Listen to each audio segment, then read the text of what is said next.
आज की क्लास में हम स्टूडेंट बिहार बोर्ड मैट्रिक परीक्षा 2026 के लिए साइंस के बहुत ही वीवीआई ऑब्जेक्टिव क्वेश्चन को याद करेंगे, जो आप सभी बच्चों की मैट्रिक परीक्षा 2026 के लिए बहुत ही महत्वपूर्ण होंगे। और ये सभी क्वेश्चन आपके परीक्षा में पूछे हुए प्रश्न हैं, यानी कि ये सभी आपके क्वेश्चन बैंक के ऑब्जेक्टिव क्वेश्चन होंगे, यानी कि आपके परीक्षा में आने वाले क्वेश्चन हैं। तो सभी छात्र क्लास को बहुत ही अच्छे से देखिएगा। चलिए क्लास को शुरू करते हैं। सभी स्टूडेंट क्लास को लाइक कर दें और अपने मैट्रिक परीक्षा के लिए चैनल को सब्सक्राइब कर लें। तो चलिए यहाँ पर पहला क्वेश्चन सभी बच्चों के लिए कि निर्गत किरण एवं अभिलंब के बीच बना कोण को क्या कहते हैं। ठीक है, निर्गत किरण एवं अभिलंब के बीच बने कोण को क्या कहते हैं। बहुत ही वीवीआई क्वेश्चन है बच्चों, और इसके लिए सभी स्टूडेंट आंसर याद रखेंगे। आंसर होगा कि हम उसे निर्गत कोण कहते हैं। ठीक है, तो यहाँ पर याद रखना है कि निर्गत किरण एवं अभिलंब के बीच बने कोण को क्या कहते हैं, निर्गत कोण कहते हैं। चलिए अगले क्वेश्चन को यहाँ पर देखेंगे। क्वेश्चन है कि किस लेंस के द्वारा सिर्फ काल्पनिक प्रतिबिंब बनता है। क्वेश्चन है कि किस लेंस के द्वारा सिर्फ काल्पनिक प्रतिबिंब बनता है। बहुत ही वीवीआई क्वेश्चन है बच्चों, और इस क्वेश्चन का आंसर आपको याद रखना है अवतल। ठीक है, याद रखेंगे कि किस लेंस के द्वारा सिर्फ काल्पनिक प्रतिबिंब बनता है, तो अवतल लेंस के द्वारा। चलिए अगले क्वेश्चन को यहाँ पर देख लें। अगला क्वेश्चन है कि काल्पनिक प्रतिबिंब कैसा होता है। क्वेश्चन है कि काल्पनिक प्रतिबिंब कैसा होता है। बहुत ही वीवीआई क्वेश्चन है, और इस क्वेश्चन के लिए सभी स्टूडेंट आंसर याद रखेंगे सीधा। ठीक है, याद रखना है क्या होगा आंसर, सीधा। चलिए अगले क्वेश्चन को यहाँ पर देखेंगे सभी बच्चे।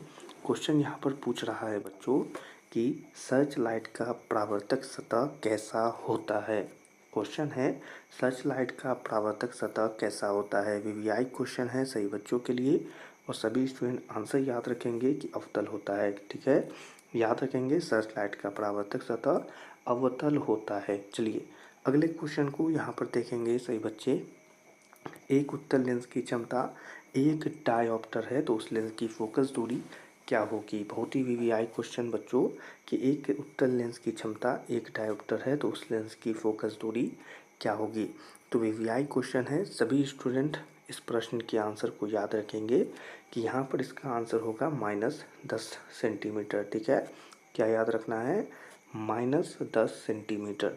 चलिए अगला क्वेश्चन है यहाँ पर बच्चों के लिए कि दाढ़ी बनाने में कौन सा दर्पण का प्रयोग होता है।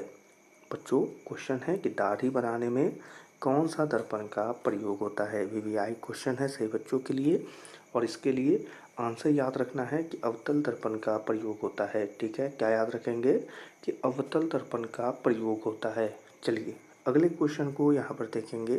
सही बच्चों के लिए प्रश्न है कि किसी गोलीय दर्पण तथा किसी पतले गोलीय लेंस दोनों की फोकस दूरियां -15 सेंटीमीटर है, तो दर्पण तथा लेंस संभवतः क्या होंगे।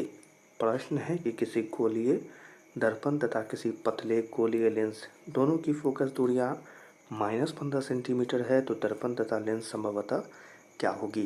तो वीवीआई क्वेश्चन है, और इसके लिए सभी स्टूडेंट को आंसर जो याद रखना है बच्चों वो हो जाएगा कि दोनों अवतल होंगे। ठीक है, क्या याद रखना है कि दोनों अवतल होंगे। चलिए अगले क्वेश्चन को यहाँ पर देखते हैं। क्वेश्चन है गोलीय दर्पण में फोकसांतर एवं वक्रता त्रिज्या के बीच क्या संबंध होता है। गोलीय दर्पण में फोकसांतर एवं वक्रता त्रिज्या के बीच क्या संबंध होता है। वीवीआई क्वेश्चन है, और सभी स्टूडेंट आंसर याद रखेंगे कि R बराबर 2F होता है। ठीक है, तो याद रखना है R बराबर 2F। चलिए अगले क्वेश्चन को यहाँ पर देख लें।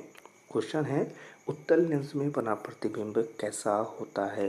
क्वेश्चन है उत्तल लेंस में बना प्रतिबिंब कैसा होता है। वीवीआई क्वेश्चन है बच्चों, और इसके लिए आंसर याद रखना है कि वास्तविक और उल्टा होता है। ठीक है, याद रखेंगे कि वास्तविक और उल्टा होता है। चलिए अगले क्वेश्चन को यहाँ पर देखेंगे।